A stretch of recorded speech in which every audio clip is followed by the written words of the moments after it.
Watu wengi wanaishi kwa huzuni, wasiwasi, hofu pamoja na woga kutokana na kuhofia sana na kufikiria sana mambo ambayo yako nje ya uwezo wao, mambo ambayo hayapo ndani ya milki yao, kiasi ambacho wanaishi, akili yao inaishi jana na kesho, wanashindwa kuifurahia leo yao.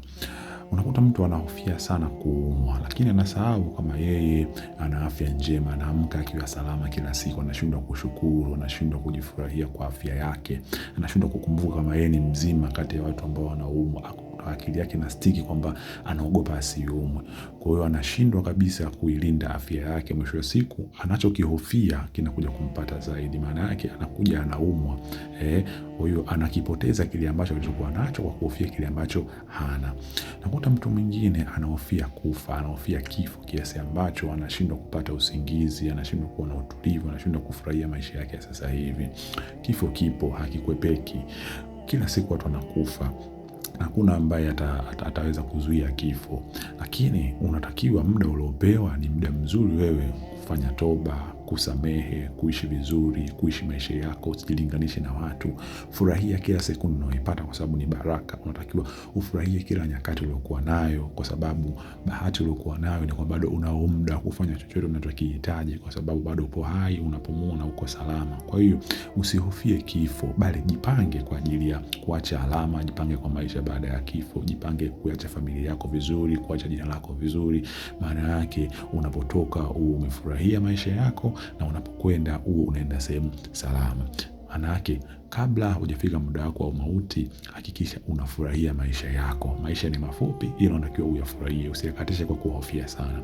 Na mtu mwingine anahofia sana atakayotokea kesho. Anawaza sana kesho itakuwaje, kesho nitaishije, kama vile ashafika.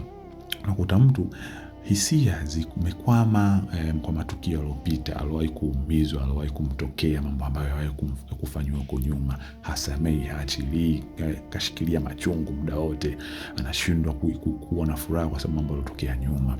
Lakini akili inawaza sana mambo yajayo. Mwisho wa siku anashindwa kuwa na amani kwa sababu anawaza kitatokea nini, itakuwaje, nitaishije, kama vile yeye ndo anapanga kila kitu hapa duniani. Kwa hiyo anaingilia mpaka kazi ambayo sio yake. Anashindwa kufurahia maisha yake kwa sababu hisia ziko jana, akili iko kesho, mwili ndio uko leo. Kwa hiyo hakuna ushirikiano kati ya akili, mwili na nafsi. Mwisho wa siku anashindwa kuwa na amani kwa sababu amechagua kuwa mtu ambaye anavitaka kuvidhibiti vitu ambavyo viko nje ya uwezo wake. Ngoja nikwambie kitu kimoja. Ishi maisha yako, furahia kila kitu kilicho chako, ishi wakati uliokuwa nao, furahia na watu uliokuwa nao, enjoy mambo yako, kwa sababu maisha uliokuwa nayo ni zawadi, afya uliokuwa nayo ni zawadi, kazi uliokuwa nayo ni zawadi, watoto uliokuwa nao ni zawadi. Fikiria vitu ambavyo ulivyo navyo sasa utavitumiaje kujifurahia na kuenjoy kila kitu, kwa sababu mambo ambayo uliokuwa nayo sasa hivi ni mtaji wako. Kuna watu ni ndoto zao. Kwa hiyo fikiria vizuri kufurahia nyakati yako nzuri, na usihofie mambo ambayo yako nje ya uwezo wako. Likitokea jambo, jifikirie, je, hili jambo ninaliweza kwa muda gani? Liko ndani ya uwezo wangu? Kama liko ndani ya uwezo wangu, nitalifanya kwa muda gani, kwa namna gani? Kama liko nje ya uwezo wako, basi unaachana nalo. Na hiyo ndio namna ambayo unaweza ukaishi salama salimini.